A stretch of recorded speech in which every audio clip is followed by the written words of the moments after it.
Être positif ou la positivité en langue arabe. Voilà,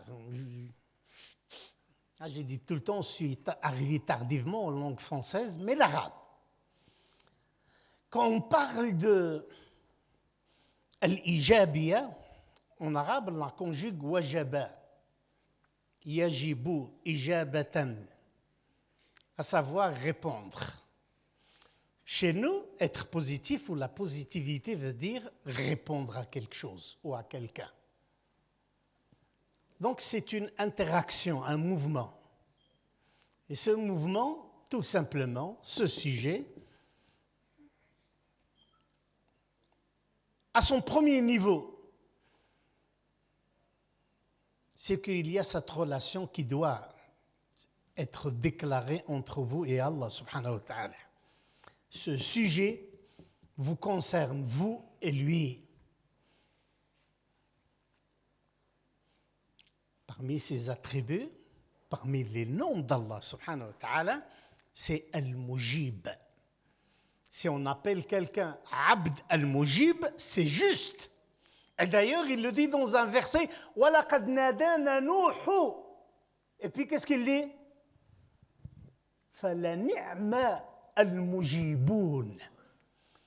وَلَقَدْ نَادَانَا نُوحُ. La douleur de Nuh, alayhi salam, vous la connaissez. Et puis Allah subhanahu wa ta'ala s'accorde les meilleurs attributs et il dit, acceptez la traduction comme telle, et nous sommes le meilleur répondeur. Être positif,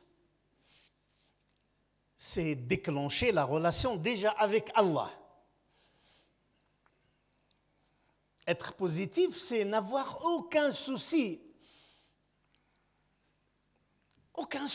de sa réponse.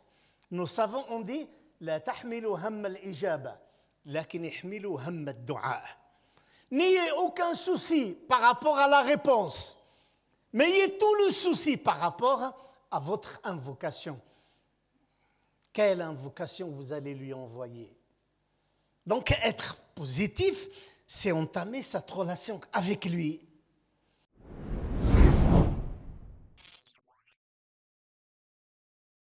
أعوذ بالله من الشيطان الرجيم بسم الله الرحمن الرحيم صلى اللهم وسلم على نبينا محمد وعلى آله وصحبه وسلم تسليما كثيرا. Tout d'abord une théorie, petite leçon de science du Coran. C'est l'une des leçons que j'ai essayé de maîtriser durant toute ma vie. Au Coran, il y a plus que 6632 versets. Et l'un des cours qu'ils m'ont donné, qu'Allah les remercie, c'est que par rapport à chaque verset coranique, vous devez trouver votre place. Vous le frère, vous la sœur, est-ce que je respecte ce verset ou non? Est-ce que je suis positif, le thème, ou négatif? Ça, c'est de la théorie, ça, c'est la grande leçon de méditation du Coran devant chaque verset. Vous devez faire un arrêt et vous dire, où suis-je par rapport à ce verset? Parce que vous entendez certainement, les frères et les sœurs disent, le Coran est révélé au prophète Mohammed alayhi salatu wassalam. Certes. Mais moi, je rajoute, le Coran est révélé à Youssouf Ibrahim, le Marocain, le Suisse. Comme le Coran est révélé à tout un chacun parmi nous.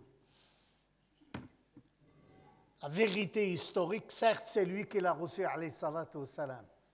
Mais la vérité de la responsabilité, il m'est révélé et je dois répondre à cette obligation. Ça, c'est la théorie. Et dans la pratique maintenant, je vous invite à réfléchir sur ce verset. Surat An-Nahl, 76 ou 76. Vous dites 76, 70 ici, c'est ça. Voilà, comme nous. Vous nous avez imités, alhamdoulilah. Allah a donné Allah a donné comme parabole, ou Allah propose une parabole, donc c'est vous. Allah propose une parabole, deux hommes. Daraballahu mathalan rajulayn. Le premier, abkamu. Le premier est muet.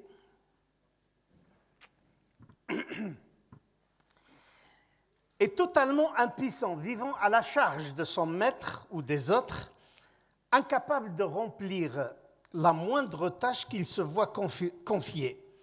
Cet homme est-il comparable à celui qui prend la justice? Est-ce qu'ils sont comparables? وَمَن يَأْمُرُ بِالْعَدْلِ وَهُوَ عَلَى صِرَاطٍ مُسْتَقِيمٍ. Je crois s'il y a un verset coranique qui répond au sujet d'être positif, c'est celui-là. Et Allah subhanahu wa ta'ala a choisi deux personnes, deux communautés, deux individus, ce que vous voulez. Et comme je vous l'ai dit, la théorie, au moment que j'ai dit la théorie, c'est que moi, Youssef, et vous, individuellement, soit vous êtes du premier, soit vous êtes du second. Personne n'a le droit de vous juger, de vous dire où vous êtes. Mais vous devez vous juger vous-même.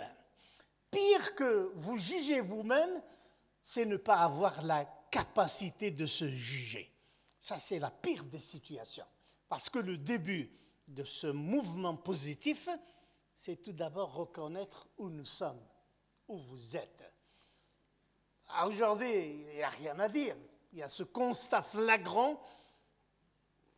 On peut chansonner, on peut répéter ce refrain, nous sommes une communauté positive. Nous sommes. Vous avez entendu que nous sommes la meilleure des communautés. Ça, c'est vrai dans le livre d'Allah. Mais est-ce que les hommes d'aujourd'hui, les hommes avec un grand H, sont les hommes du Coran à qui Allah subhanahu wa ta'ala s'adressait? Revenons. Il ne faut pas me chercher, je suis déjà au bout. Voilà, c'est subhanallah.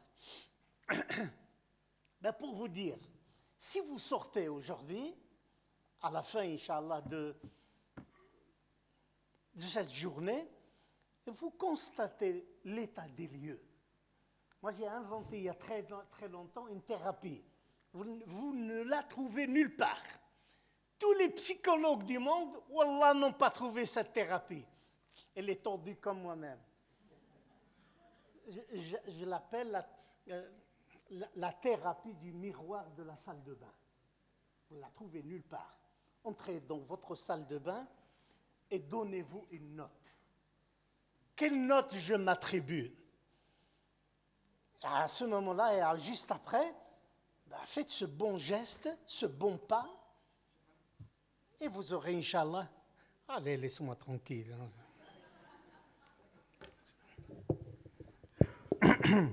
C'est bon comme ça?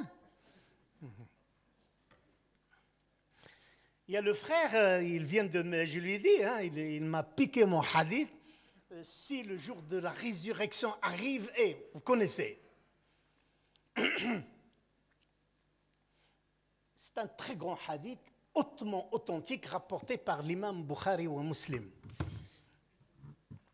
Et la version, une autre version que le frère ne vous a pas dit, c'est moins authentique que le premier. Il dit, si Ad-Dajjal, le grand imposteur, j'aime pas l'antéchrist, j'aime pas. Je dis Ad-Dajjal, le grand menteur, arrive et dans la main de vous une ficelle ou un plan, plantez-le. Et la version Ad-Dajjal, même s'il n'est pas très authentique, je l'apprécie parce que la période de Dajjal, c'est la période du mal absolu. Donc même si le mal est majoritaire, restez, Inch'Allah, positif. Au début de sa vie, Au début de sa vie, alayhi salatu wassalam, il était à côté de la Kaaba, tranquille. Moi, j'aimerais bien que vous lisiez la biographie du prophète, alayhi salatu wassalam, et ne restez pas figés dans le texte et la portée du texte. Essayez de dire cet événement que ce savant nous a raconté, comment était la vie du prophète alayhi salatu wassalam à ce moment-là. Vous allez trouver des merveilles. Trouver des merveilles. Au moins au point de vue des valeurs.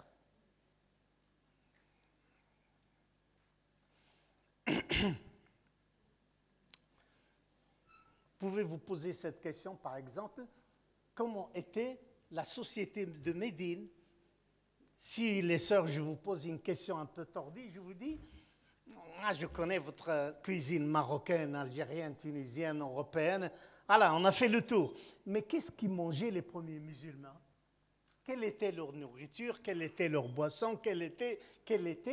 Et ça, ce sont des leçons exceptionnelles. Et je ne crois pas qu'il y ait un livre. Le vécu de la société de Médine, mais c'est à vous de le découvrir.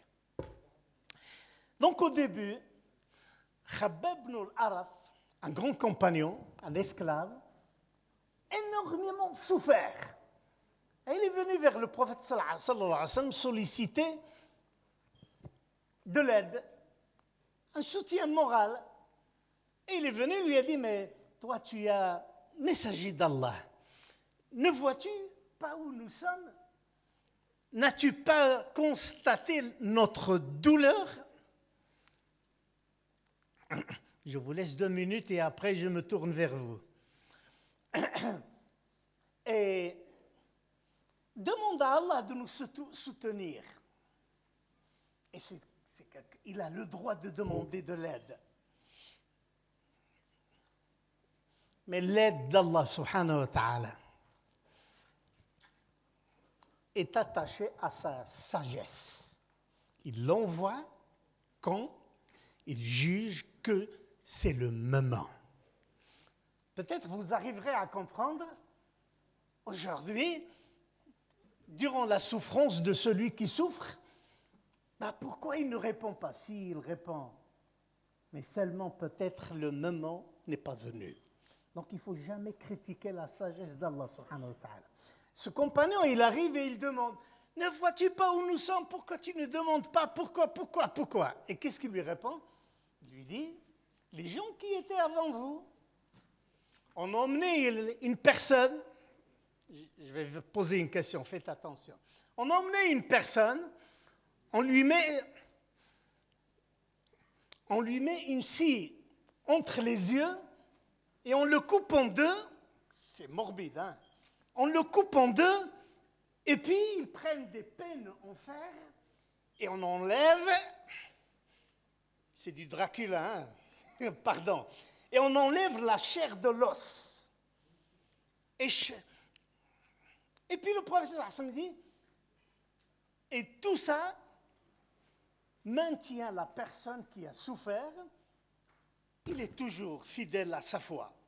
Est-ce qu'il pouvait, lui, après avoir été coupé en deux, est-ce qu'il peut revenir? Ben non, ce n'était pas lui, c'était les témoins de cette catastrophe. Et puis il disait à Khabbab ibn al-Araf, il disait, mais vous êtes des gens qui sont pressés.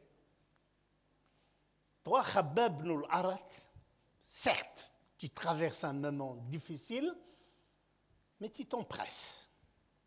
Sois patient. C'est la même règle. C'est la même règle, toujours.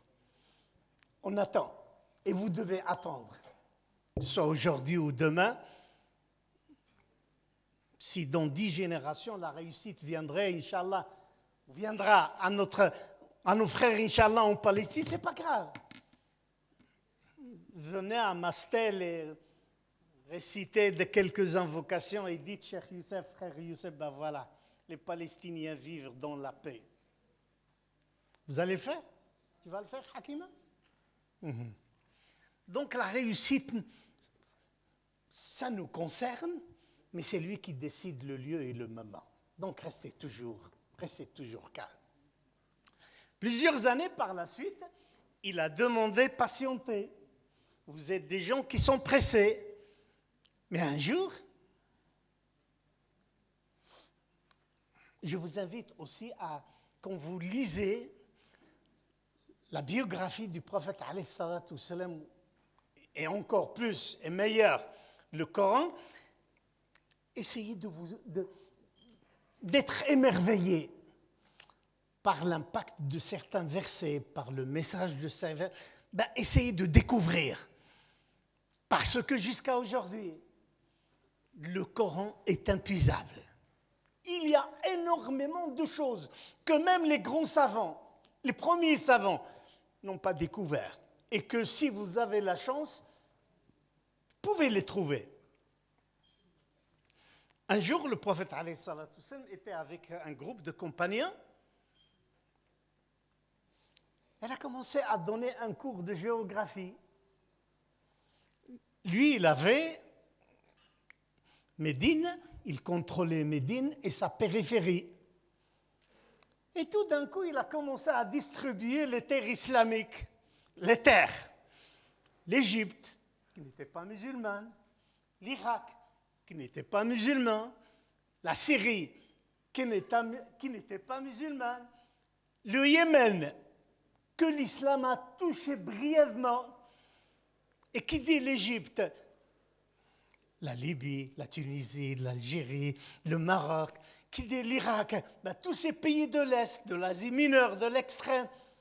Mais il a commencé à distribuer, alayhi salatu wassalam, et il a dit, quand les musulmans d'Irak viendront faire le pèlerinage, mais il n'y avait personne. Quand les musulmans d'Irak venaient faire le pèlerinage, ils doivent le faire en passage au point d'Atu Irq.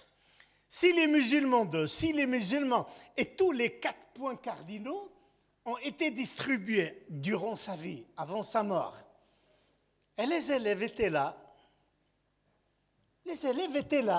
regardaient, assistaient, informés.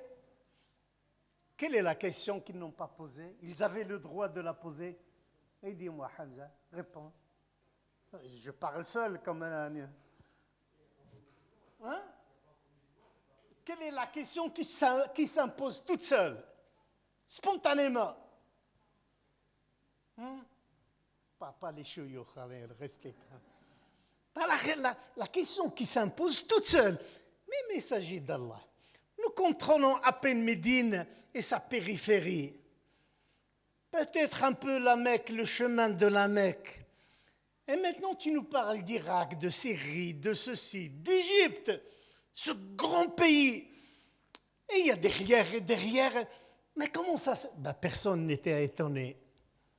Parce qu'ils étaient éduqués à ce thème que les frères ont imposé être positif. Ils savaient que toute parole qui sort de la bouche de la prophétie...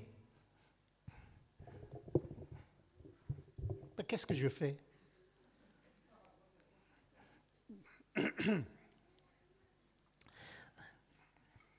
Vous avez compris la leçon? Voilà. Ça, c'est l'introduction, à savoir, lorsque vous recevez un texte, essayez de lui donner une image dans votre cœur, une verdure dans votre cœur, comme quoi, sadaqallah wa sadaqa Rasulullah sallallahu alayhi wa sallam, et ne déprimez jamais, Inch'Allah. Être positif ou la positivité en langue arabe. Voilà, j'ai dit tout le temps, je suis arrivé tardivement en langue française, mais l'arabe. Quand on parle de al-ijabiya, en arabe, on la conjugue wajaba, yajibu, ijabatan, à savoir répondre. Chez nous, être positif ou la positivité veut dire répondre à quelque chose ou à quelqu'un. Donc c'est une interaction, un mouvement. Et ce mouvement, tout simplement, ce sujet, à son premier niveau, c'est qu'il y a cette relation qui doit être déclarée entre vous et Allah subhanahu wa ta'ala. Ce sujet vous concerne, vous et lui. Parmi ses attributs, parmi les noms d'Allah subhanahu wa ta'ala, c'est Al-Mujib. Si on appelle quelqu'un Abd Al-Mujib, c'est juste. Et d'ailleurs, il le dit dans un verset, وَلَقَدْ نَادَانَا نُوحُ. Et puis qu'est-ce qu'il dit? فَلَنِعْمَ الْمُجِيبُونَ. وَلَقَدْ نَادَانَا نُوحُ. La douleur de Nuh, alayhi salam, vous la connaissez. Et puis Allah subhanahu wa ta'ala s'accorde les meilleurs attributs et il dit, acceptez la traduction comme telle, et nous sommes le meilleur répondeur. Être positif, c'est déclencher la relation déjà avec Allah. Être positif, c'est n'avoir aucun souci de sa réponse.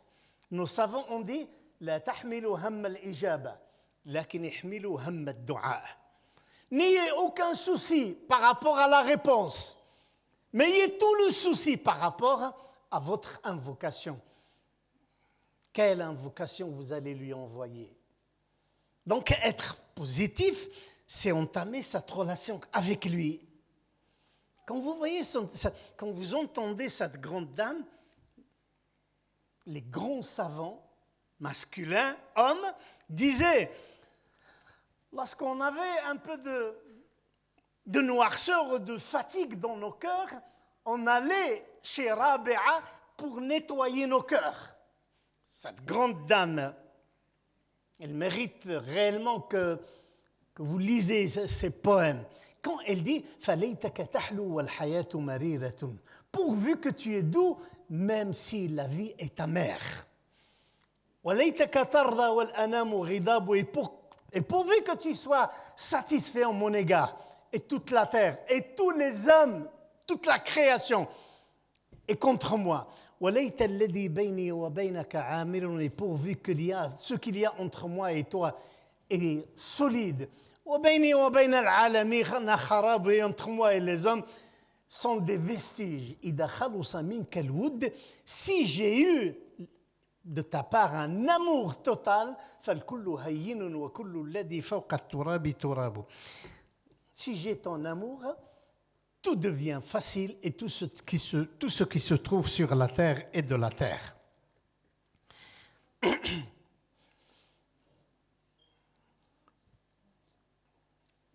Donc c'est lui qui répond. C'est nous qui formulons. C'est la relation du serviteur avec le Créateur. Ce thème est un thème de la foi en premier lieu. Et notre problème, c'est un problème de la foi, que ce soit individuellement ou collectivement. Je vais vous étonner un peu. Pardon, monsieur le microphone. Un jour, le prophète alayhi salatu salam a fait une prière. Et les musulmans étaient derrière. Moi, j'aime choquer les gens. Comme ça, vous allez sortir vos arômes cachés. Et il se tourne vers eux. Et il dit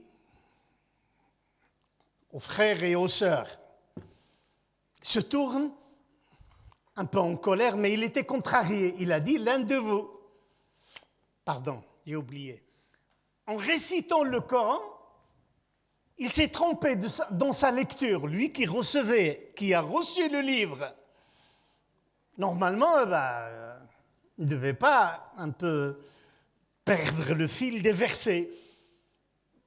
Il n'a pas pu continuer à réciter, c'est pour ça qu'il a préféré faire la génuflexion et il a conclu.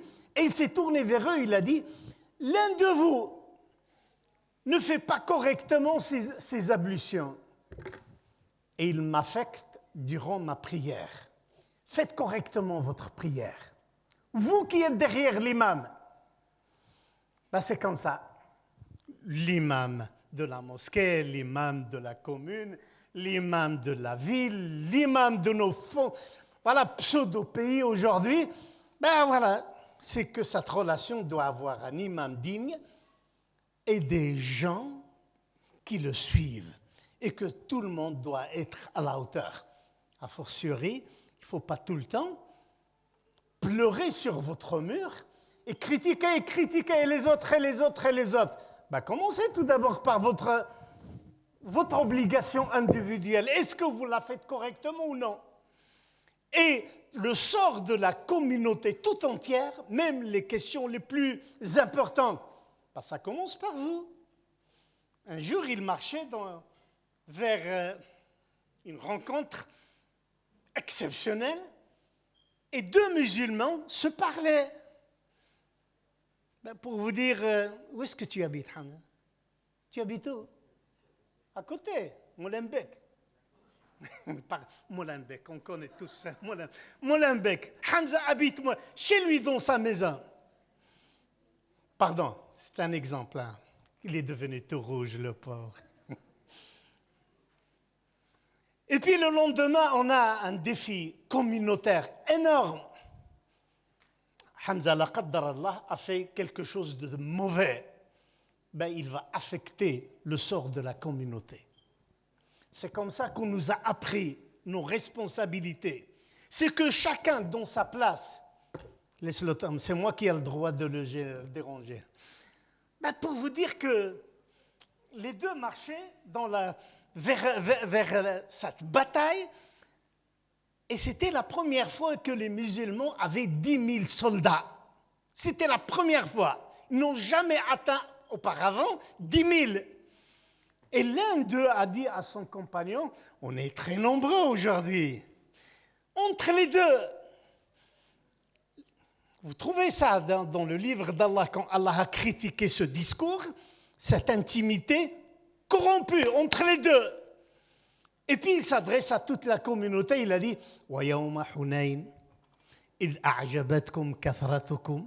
Et le jour de Hunayn, lorsque votre nombre vous a émerveillé, et votre nombre vous a été utile pour vous, et vous avez fuyé.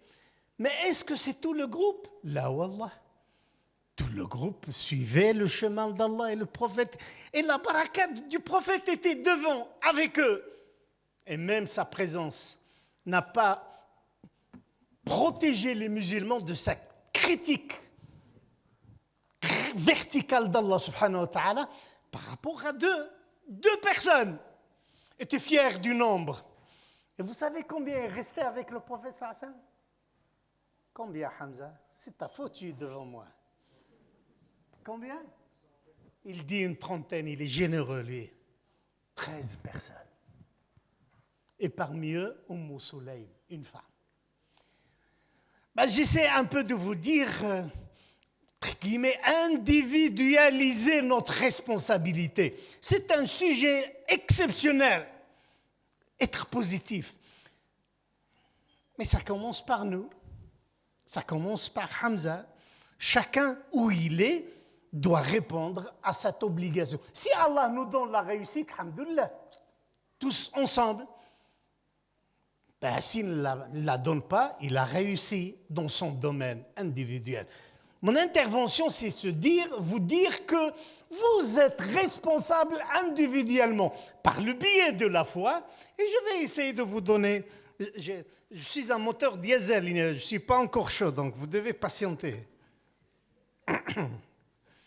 Donc nous aussi, dans Surat Al-Anfal,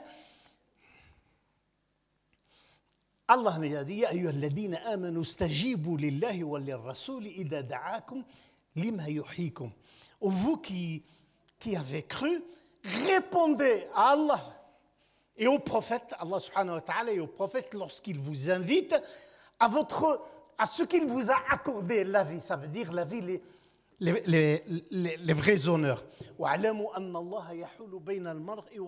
Sachez qu'Allah peut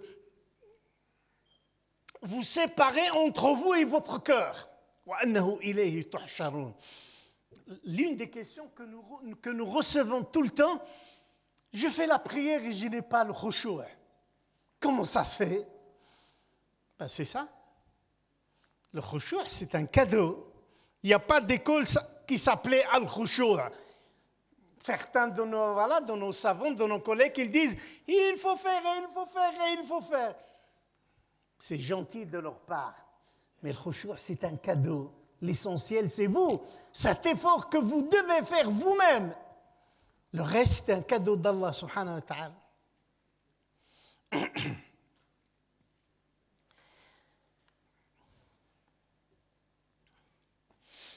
Je vais essayer de réduire mon texte pour essayer de traiter toutes les questions que je crois importantes. Allah subhanahu wa ta'ala nous a rapporté le récit des prophètes. Ibrahim, Ismaïl, Ayoub, Dhul-Kifl, Younous, toute une série de prophètes, dont l'un des versets de Surat al-Anbiya qui a cité le maximum de noms de prophètes. Et à la fin, le verset est conclu entre nous. Deuxième leçon du tafsir, deuxième leçon, extrêmement important. J'aimerais bien que vous le respectez, Inch'Allah. C'est que devant chaque verset, disons le verset 16. Pour comprendre le verset 16, il faut l'attacher avec le 14 et l'attacher avec le 17. Dans la science du tafsir, on l'appelle as-siyaq wal-lihaq, c'est-à-dire le verset précédent et le verset suivant. Il n'y a aucun verset qui n'est pas attaché au précédent ni au suivant. Aucun. Mais une autre science, un peu cachée dans les livres, ça si vous avez, Inch'Allah, la capacité, c'est quand vous faites cette comparaison 15, 16, 17, dites-vous, ce verset est révélé quand? Et des fois, on voit que ce verset, le 15, il est mécois, le 16, il est médinois, c'est-à-dire plusieurs années entre les deux. Et le 17, il est mécois. Et Allah subhanahu wa ta'ala a mis le médinois au milieu de deux mécois, ou l'inverse. Et à vous, le lecteur ou la lectrice, à vous de se dire quelle est la relation entre ces trois versets. Ça, c'est un petit savoir du tafsir, Inch'Allah. Donc, à la fin de ce verset, moi aussi je prends une pause.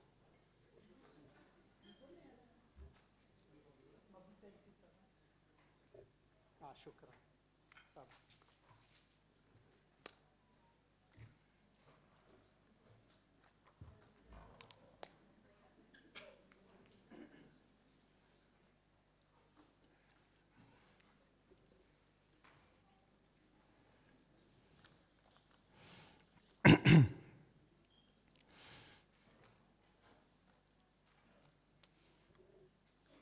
À la fin de ce récit des prophètes, en commençant par Ibrahim, jusqu'à la fin, Yahya, qu'on traduit par Jean ou Jean-Baptiste, voilà,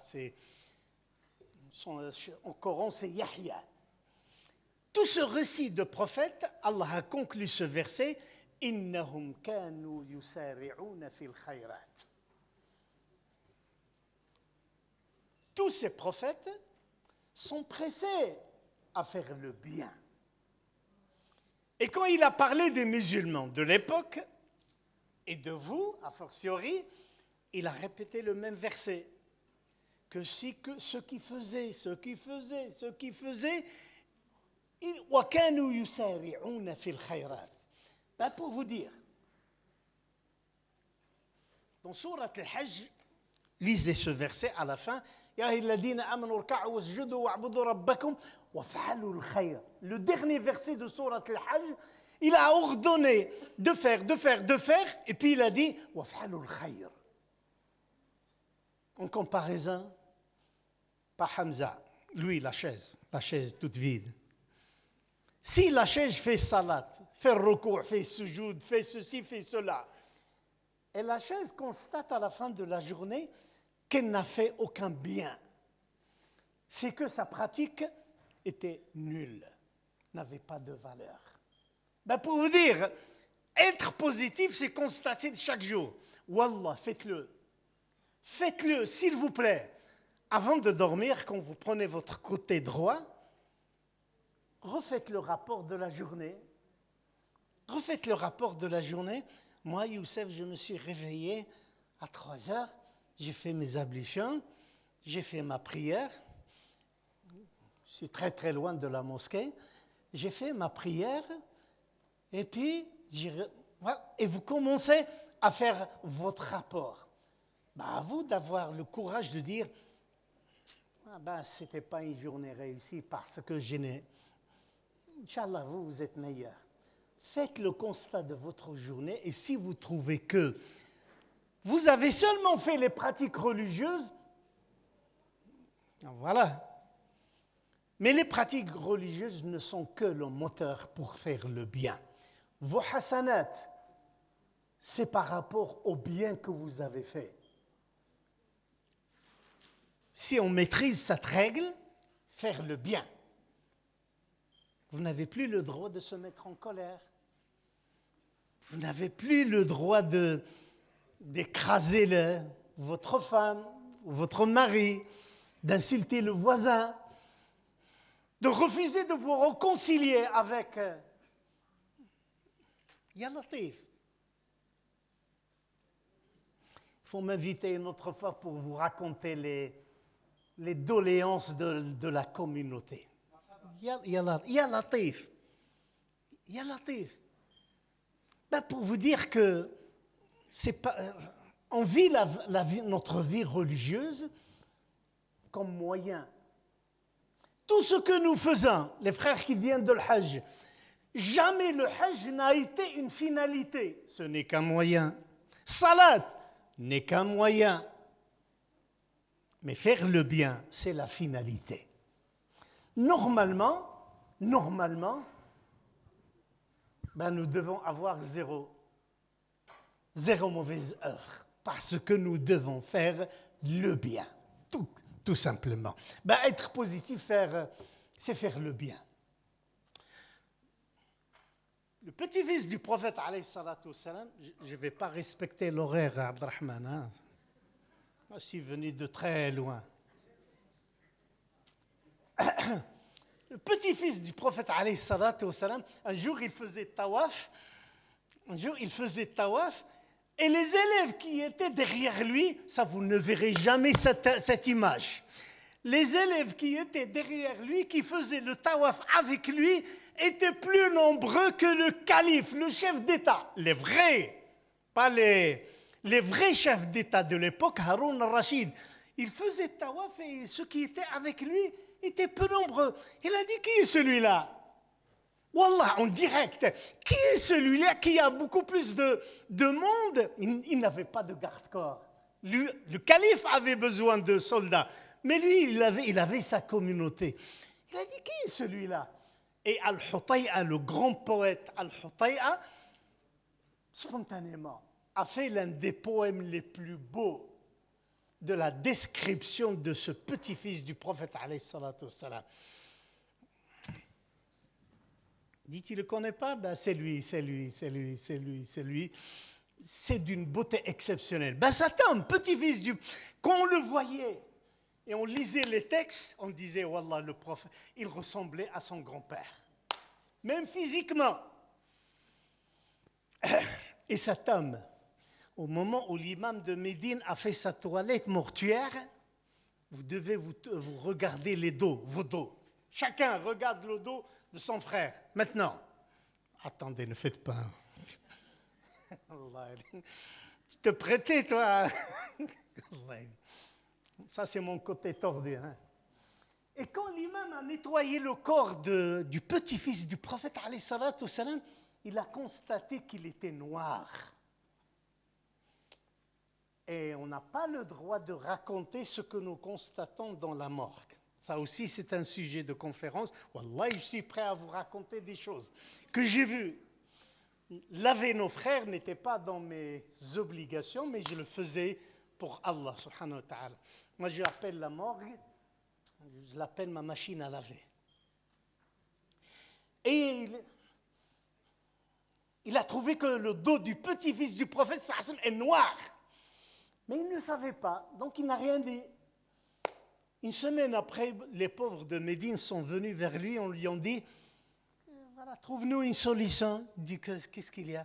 Il dit, avant, chaque vendredi, on recevait un paquet devant nos portes, rempli de nourriture. Et depuis une semaine, il n'y a plus. À ce moment-là, il a commencé à dire, la ilaha illallah. Moi qui croyais à une catastrophe, le petit-fils du prophète sallam prenait les sacs sur son dos, clandestinement. Et durant des années, Allah a protégé son secret, personne ne l'a vu, jusqu'à sa mort. Et c'est pour ça que je me permets, moi, Youssef, de vous raconter comment étaient les vrais hommes.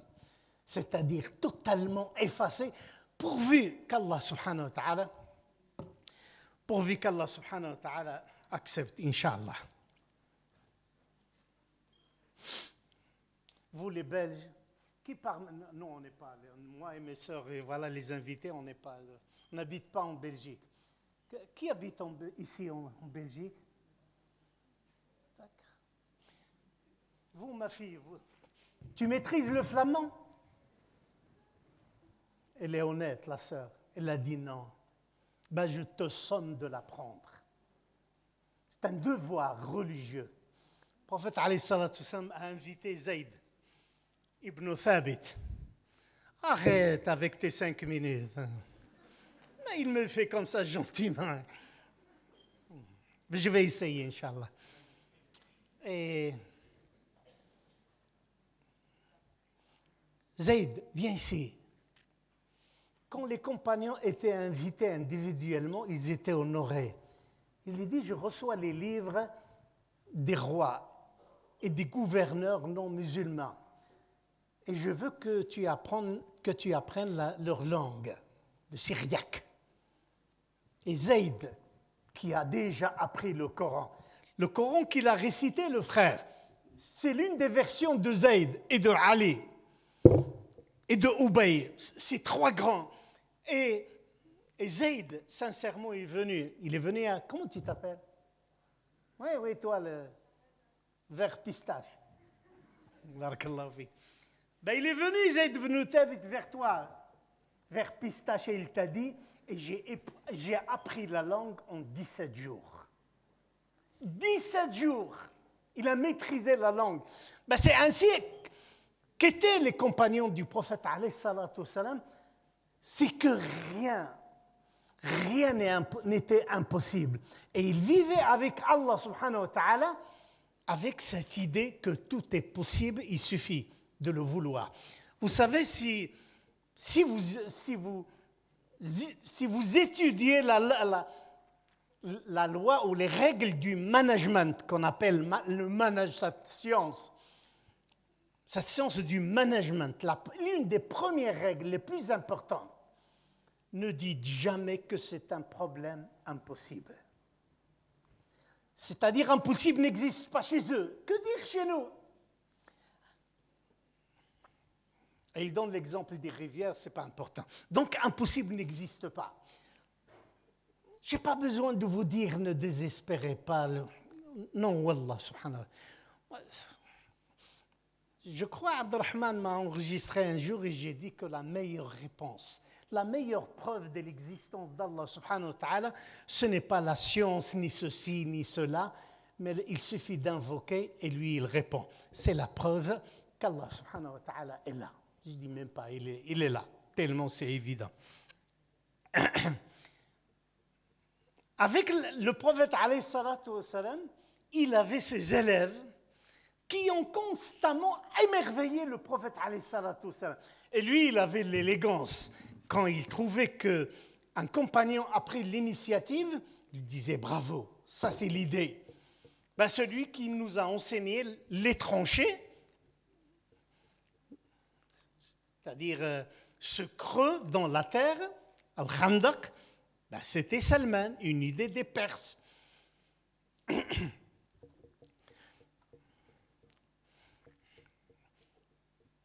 Saad bin Abi Waqqas. Moi, j'aimerais bien, au lieu que tout le temps vous faites des critiques, ceci, cela, venez vers le frère Abdelrahman ou les responsables des mosquées ou des centres islamiques, apportez vos idées et dites, voilà, j'ai cette idée-là. Quelque chose de concret, mais il faut vivre avec et défendre ce projet que vous apportez. Eux doivent l'étudier avec vous et nous apporter du bien. C'est ainsi qu'étaient les compagnons du prophète alayhi salatu wassalam.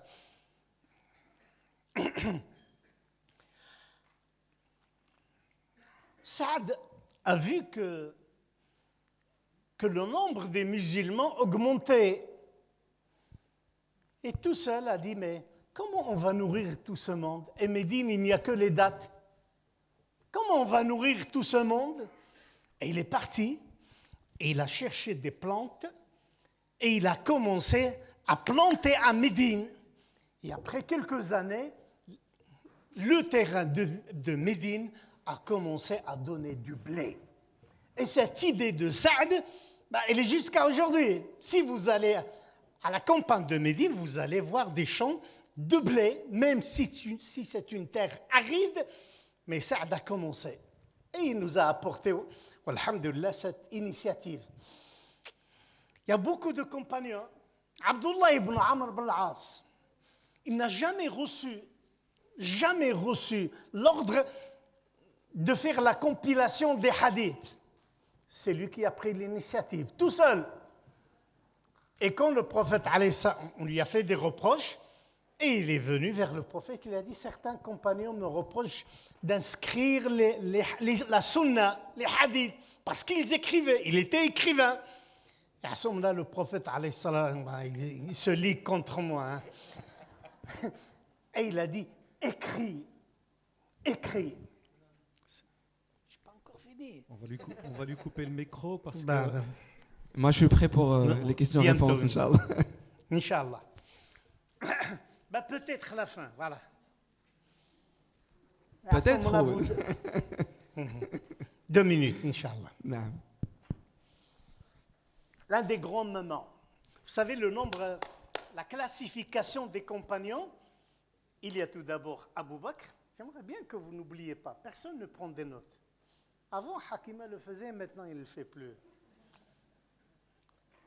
Il y a Abu Bakr, et il y a le deuxième groupe, Abu Bakr et Omar, et il y a le troisième groupe, Abu Bakr, Omar, Uthman et Ali, c'est-à-dire les 4, et puis le cinquième groupe, il y a les 4 et puis les 6. Donc les 10 compagnons, un groupe de 10. Et puis nous allons de 10 jusqu'à 1400.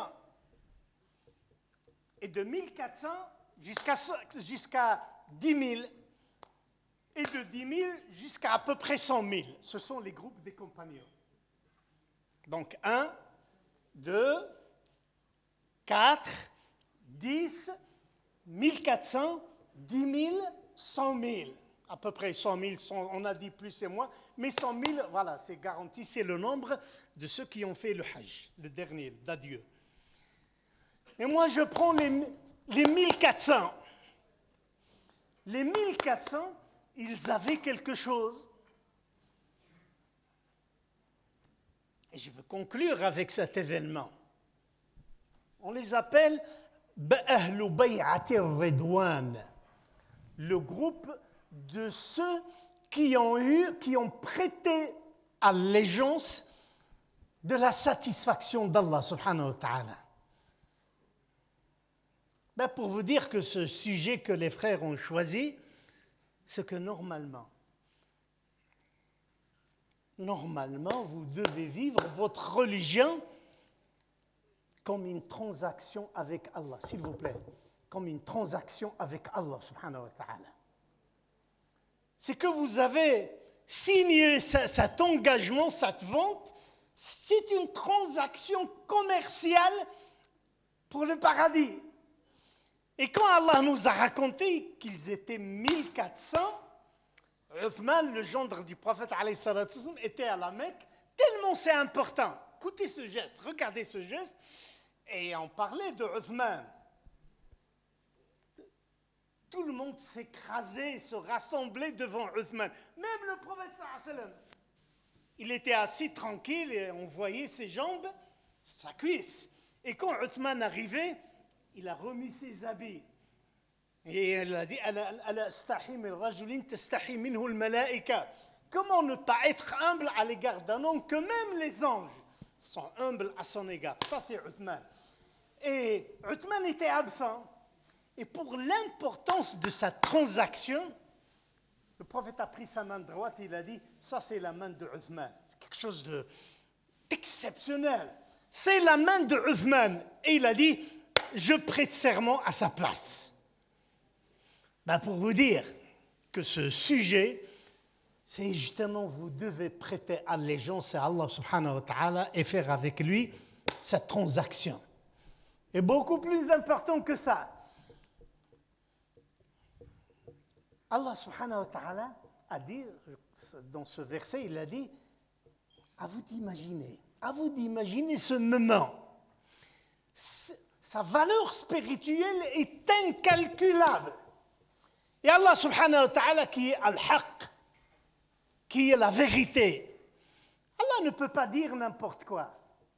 Si le prophète ne dit pas n'importe quoi, que dire d'Allah? Et Allah a dit, par rapport à ces hommes,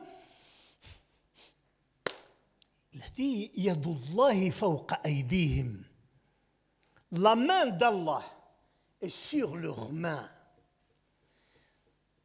Certainement au figuré, mais eux, ils ont senti cette présence.